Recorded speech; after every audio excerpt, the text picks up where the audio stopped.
You wake up tired, you drink your coffee, you go to work, you scroll through TikTok, and you push through the day. Then you get home completely exhausted. You've got nothing left. But you weren't always like this. If this sounds familiar, you're not broken. You're just burnt out. And it's not your fault. Most people are running on empty. Not because you're lazy, but because you're burning out. And you've got habits draining your energy every single day. In this video, I'll walk through 5 habits that are secretly keeping you stuck in burnout mode.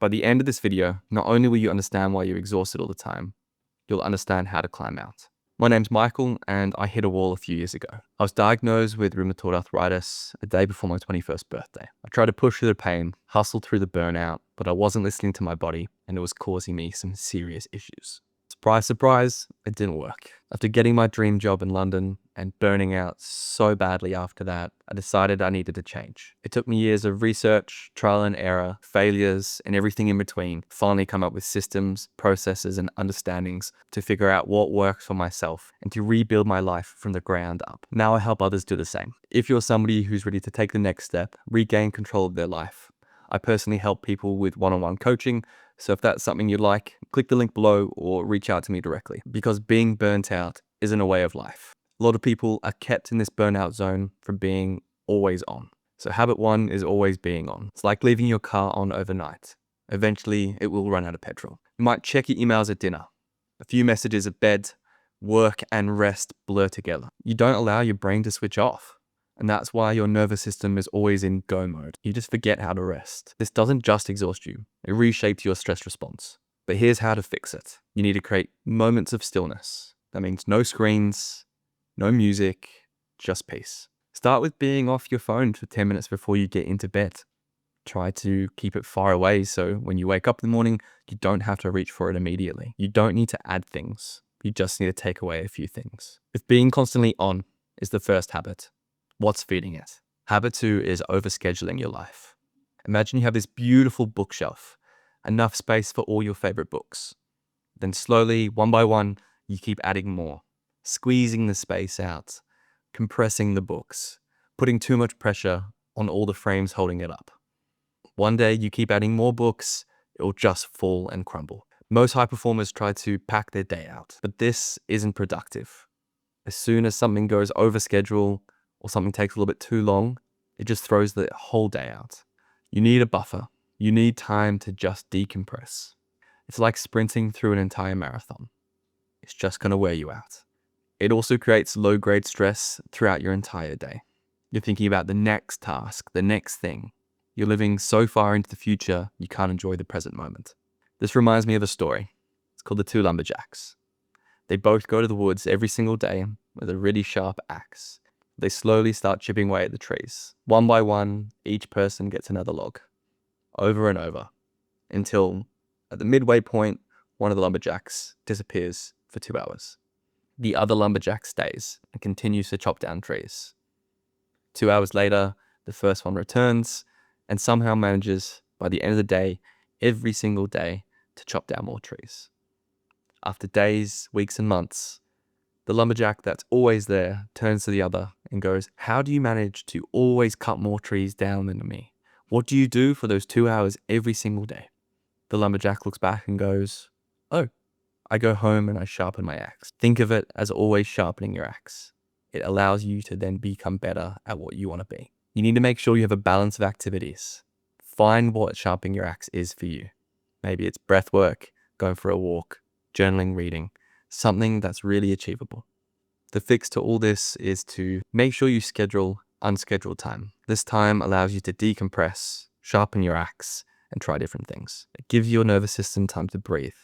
You also don't need to earn rest. Sometimes it's not about doing too much. Sometimes it's about what we're avoiding entirely. Habit 3 is avoiding your emotions. So many of us hold our tongue when we want to speak. We also say yes when we want to say no. You smile when all you want to do is scream. You avoid those hard conversations with your boss, your partner, your family and friends. But these emotions don't disappear. You end up sweeping them under the rug. So many people store this energy through stress, tension, and fatigue. You end up carrying this unspoken weight. It's like carrying a bag of bricks every single time you say something that you don't truly want to say. Every single time you don't speak your truth. you end up putting a brick into your bag. It's something that we learn from a very young age. Don't rock the boat. Don't say anything that will disturb others. Say yes when you want to say no. Sweep it under the rug. It works well here and there until one day it just bursts and explodes outwards. Normally, it's an almighty mess that you'll have to end up cleaning up. And it's not that fun. We're all familiar with the midlife crisis. That's what it's stemming from. If you proactively help yourself deal with these emotions, not sweeping them under the rug, you're helping the long-term version of you. The more space you have, the more capacity you have. So to fix this, make sure you're naming what you're feeling. If you're feeling anger, sadness, pain, annoyance, even if it's just to yourself, and even having one serious conversation allows you to realize that it's not that big and scary, and that change can come from them. Having that big conversation with somebody reduces so much energy. Make sure when you want to say no, you say no. And when you want to say yes, you say yes. Emotions are like math problems. The super simple ones like 1 + 1, 2 + 2, we can do in our heads. But the really complicated math problems, we have to write on a piece of paper. So if you think you're overthinking, you're worried about what past you has done or what the future holds, writing on a piece of paper and having a bit of proof so that your mind doesn't continuously churn can be super beneficial. And while you're avoiding your emotions and while you're holding it all in, what are you doing with your time? Probably the next one. Habit 4 is consuming instead of creating. This is like eating fast food when your body is craving home-cooked nourishment. You scroll for hours, binge watch Netflix or Amazon, click away endlessly, you still feel empty because consuming isn't fulfilling. It's draining. It numbs you and it doesn't nourish you. Your nervous system craves expression. It craves movement, creation. Without it, you go numb. I'm not saying that you need to start an Instagram page or become a full-time videographer, musician, or content creator. The purpose is to create the energy, to create the purpose, not just bringing it all in. Creating this energy gives you an identity and purpose. If all your life is waking up, going to work, and repeating, as soon as work starts to get bad, you'll start reducing your own self-worth. You need to make sure that you don't put all your eggs into one basket. You need to make sure that you gain enjoyment from life itself through different avenues. You need diversity. You wouldn't just put all of your money into stocks or crypto or bonds. You'd make sure that it was spread out evenly. And life, you have to have diversity of enjoyment. One will go down, one will go up. It's the rule of life. Swap out the scrolling for 10 minutes for a walk, journaling, or talking to a friend. Make sure you're using your energy to express yourself. Make sure you create, not just take. You need to reconnect to life. But all of these, the stress, the burnout, the silence, the scrolling, often come from one deep root. Habit number 5 is living somebody else's life.